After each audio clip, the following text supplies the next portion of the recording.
Hey guys, welcome back to the platformer series.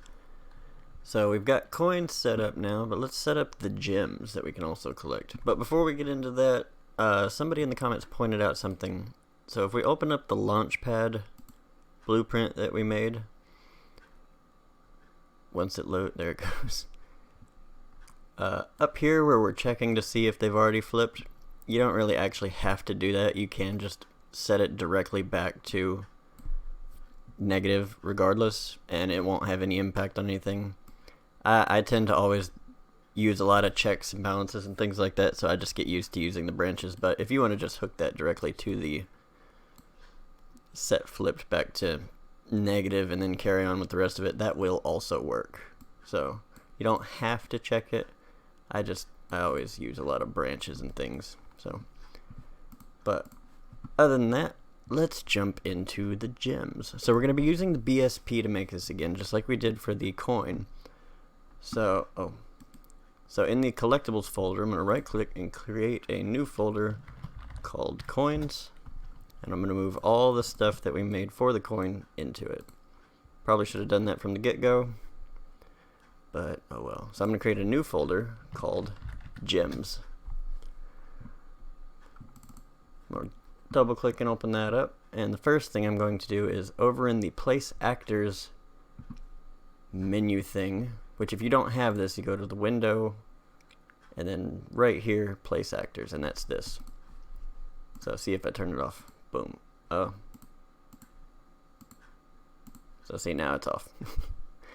But if I turn it on, there it is. So under geometry, you'll find all the BSP brushes. I don't know what BSP stands for, but they're pretty handy when you want to create some stuff. So what we're going to make is kind of like a gem look, kind of like one of the Chaos Emeralds from like a Sonic game. And to do that, I'm going to drag out a cone. And then up here in the, what would you call this? I guess the edit modes. Like right now we're on select, so I can go around, I can click on whatever I want to select, and I can do things to it.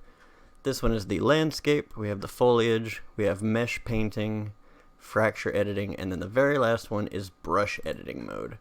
So this will let you actually adjust the brushes. So you'll see all these things over here open up so you can edit it, extrude, depending on if you have a face setup. So if that, see how that's grayed out right now, but if I click a face, it comes out. So that's actually what we're going to do, is we're going to extrude it. So I'm going to, well, first flip the whole thing over just to make it, oh, too far. Make it look like that. And then back in the brush editing. When you're moving stuff around like this, if you hold the left shift, it'll also move the camera with it. So if you're moving something over away and you want to just have the camera stay exactly where it's at, you can do that with that. So that's how I did that. But back in the brush editing mode, I'm going to select this top face and I'm going to extrude it just a little bit. You'll get this little warning that only works with local coordinate system. What that means is that whatever you do to it will be in relation to itself and not the world. So I'm going to close that and I'm going to drag this up just a little bit. What extruding is it basically builds, or it like adds to it. You can pull this out, it'll add all these faces around the edge, and it becomes its own separate thing. So with that extruded, I'm going to go to edit, which will just let me stretch it without building new faces. So I'm going to pull it up to about there. Clicking in the left, or not the left, clicking in the middle mouse wheel and dragging your mouse around will let you adjust your camera if you need to adjust your view a little bit.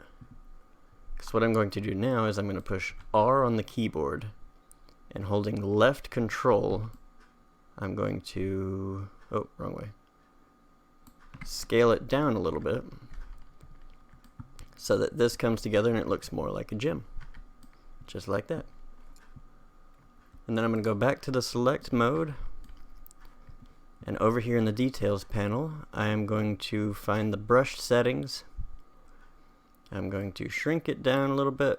Oh crap, no I'm not. I'm going to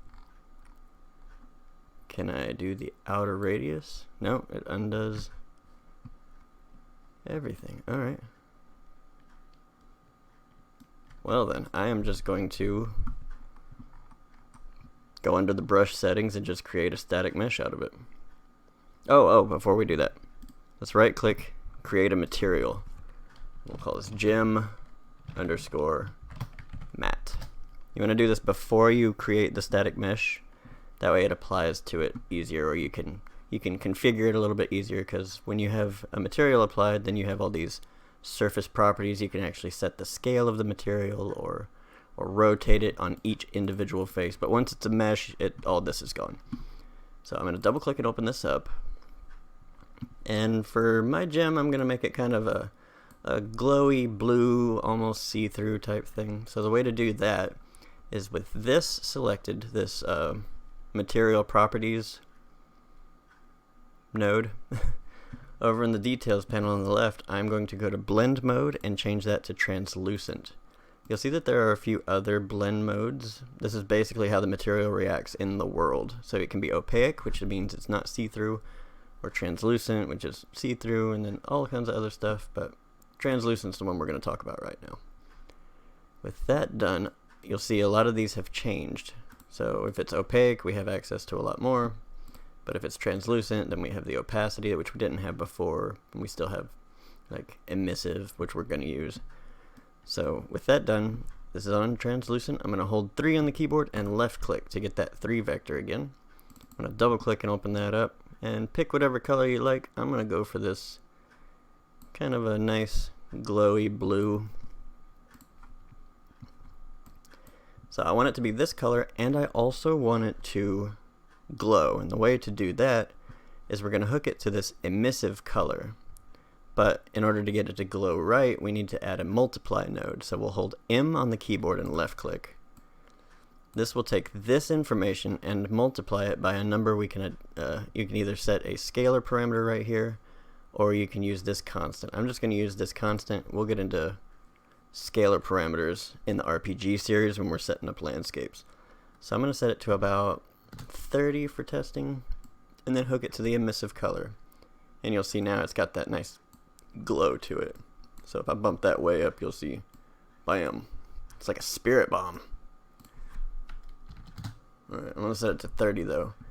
And then I'm going to hold 1 on the keyboard to get the, what did I do? I set it to 1. I'm going to make sure to click somewhere in here first.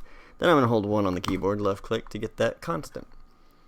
This is how we're going to set the opacity. Since I want it to be semi-translucent but not fully see-through, I'm going to set it to about 0.85. And then you'll see you can not see through that at all. So 0.1. I guess the glow, you can kind of see through it. I guess the glow is taking out the... Well, that's not cool. Alright, mine's not going to be see-through. I'm just gonna waste y'all's time a little bit, I guess. I'm sorry. But this is a way that you can set up translucency. So if you have something else that's not glowing, like if I set this to here, and undo that, and then set this to like 0.8, then you see it's kind of translucent but looks dull blue. Terrible. Alright, let's just get rid of that.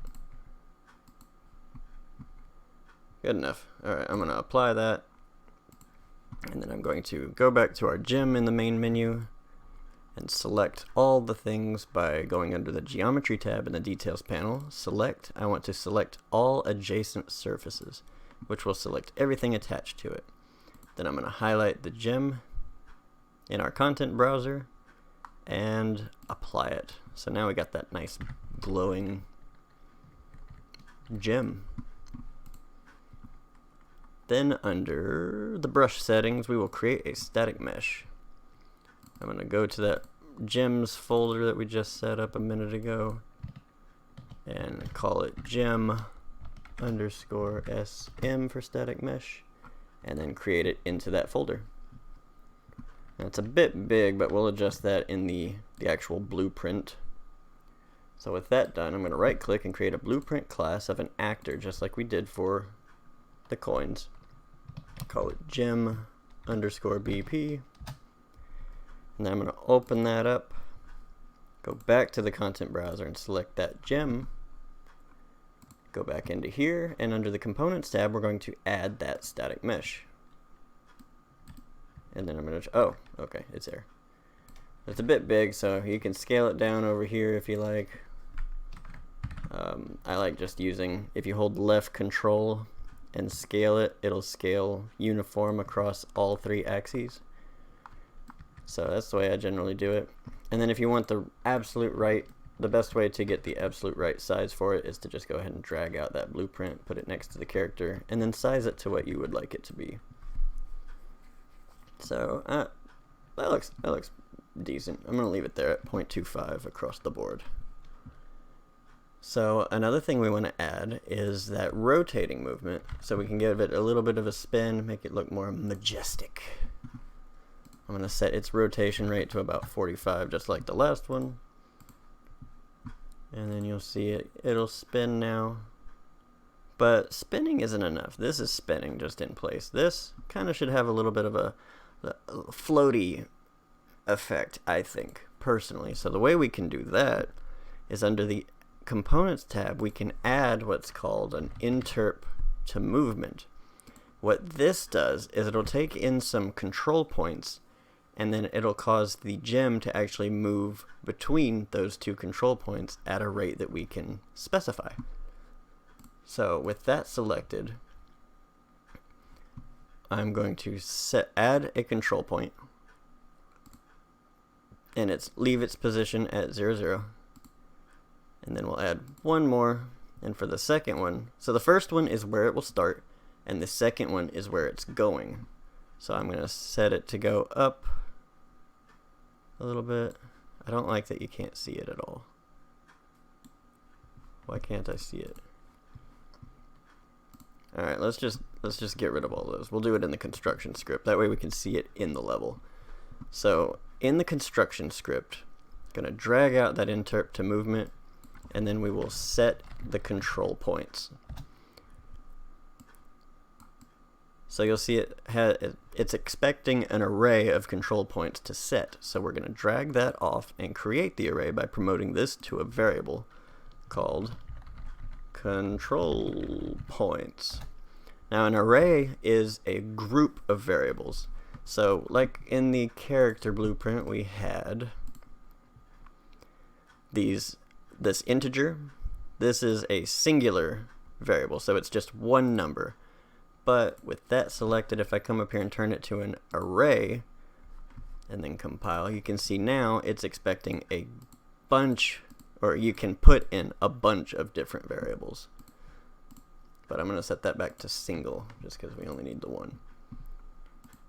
So with this control points, we can go down here into the variables menu, and right here you'll see there's like a little Pac-Man moving up looking thing. If you click that, it's actually an eye, which will make it visible.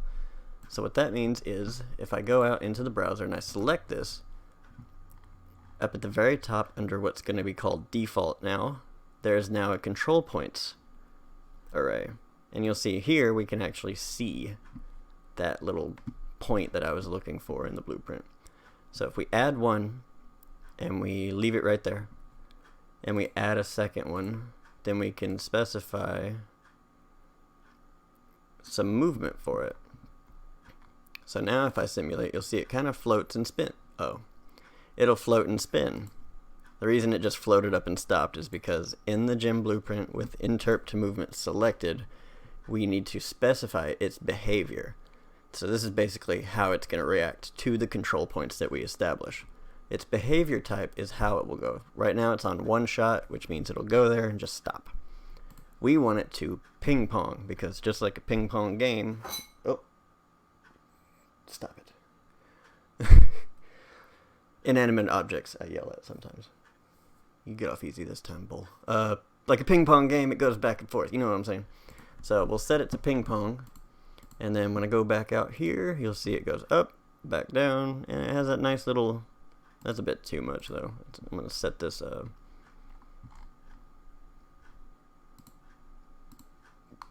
see, make it maybe go up only 20. That looks nice, yeah.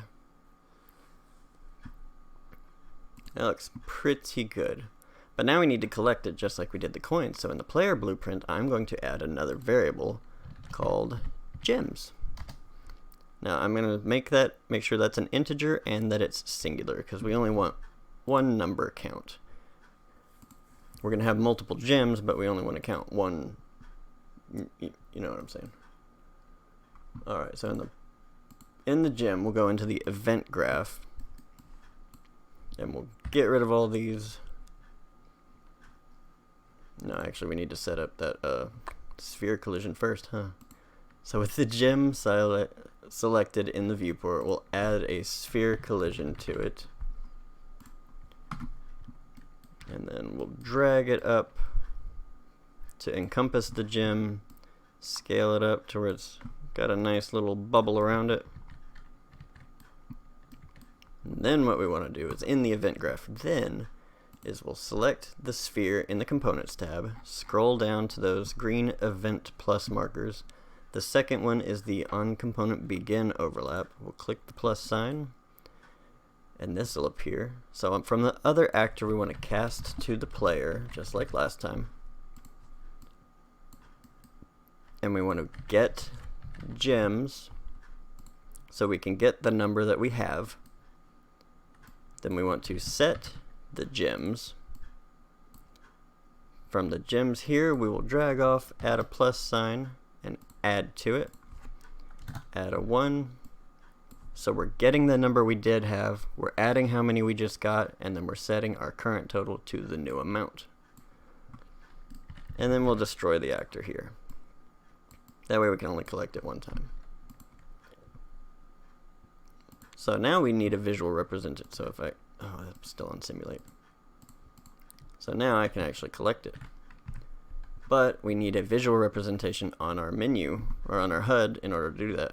We could do it the same way we did last time with the number, but this time I'm going to go just a little bit different and then have 3 little images that appear based on how many you've selected, because in my level there's just going to be the 3. So the way we can do that is I'm just going to drag out an image from the common palette bar. We don't have any actual pictures of gems, but there are some add-ons for the Unreal Engine that's where you can create your own image textures, or if you have images that you want to use, then you would go down to the appearance under the brush and just select the image that you want to use. So I don't have any right here, but this is where you would do that. Or you can create your own texture, etc. But I'm going to highlight that first one, and I'm going to set its size to like 50 by 50, maybe 75 by 75. Just kind of play around with numbers till you get a size you like. And I'll set it. I'm going to make them in the middle so that they kind of appear here. So the way to do that is we'll have it highlighted and go to the anchors. This is the point that it's bound to in your HUD. So I'm going to set it to the middle, set its X position to 0, and its Y position to 50. And the way to get it in the center is go to the alignment on the X axis, which is the first one, and just set it to 0.5. That'll make it halfway between each one. So with that done, we want to duplicate this, because like I said, I'm going to have 3. So I'll duplicate that, set its X position to -100, and its Y position to 50. And then I'll duplicate it one more time and set its X position to 100 and then Y position to 50. And this is a good way of having everything be uniform and spread out, so you can identify the first one, you can establish its location, and then use these to get precise. That way it's uniform measurement across. So the way we want this to work now is we want these to light up as we collect different gems. So the way we can do that, let's highlight the first one. I'm going to minimize that. Under behavior in its details panel, we will go to visibility. And we're going to bind this, not like this like last time, but we're going to create a binding. We're going to drag out the player reference. we're going to get the gems count, and from there we're going to get a greater than or equal to. It'll just say greater equal this time. It said greater than or equal to in Unreal Engine 4, I think, but now it just says greater equal. And we will set this to once it's greater than or equal to 1, it will be visible, and otherwise it's hidden. So we don't want to just use equal to 1, because as soon as you get the second one, this one will disappear and the second one will be lit up. You want to make sure it's greater than or equal to.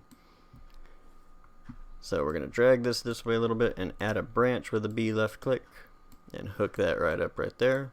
So if the gems are greater than or equal to 1, then this is visible. Otherwise, we want to copy this with Control C, Control V, and hook this to the false and set it to hidden, so that if this is not true, this is hidden. So compile that real quick. Go back to, no, in the graph still. I'm going to drag this up out the way. I'm just going to select everything here with Control C to copy it. Back to the designer, we'll highlight the second one, down to the behavior node tab again, make another binding for the second one. I'm going to delete that return node and Control V to paste it all in here. And then we're going to set this to 2 that time. Compile, designer, select the next one, under behavior, visibility, bind, create one more time, delete that, Control V, hook it up just like that, and then greater than or equal to 3. So now as you collect them, it'll, well, let me just show you. So let me drag this over a little bit out the way, and I'll set another one here and another one here. So now you'll see once I collect them, that first picture pops up, and then the second one, and then the third one. So you can scatter these out in your level to where have them like hidden areas, so special collectibles, that kind of thing. Pretty fun, pretty easy to set up. So yeah, that's all for this one. In the next one, we'll start setting up the moving platforms using that interp to movement thing that we just talked about. So see you in the next one. Bye.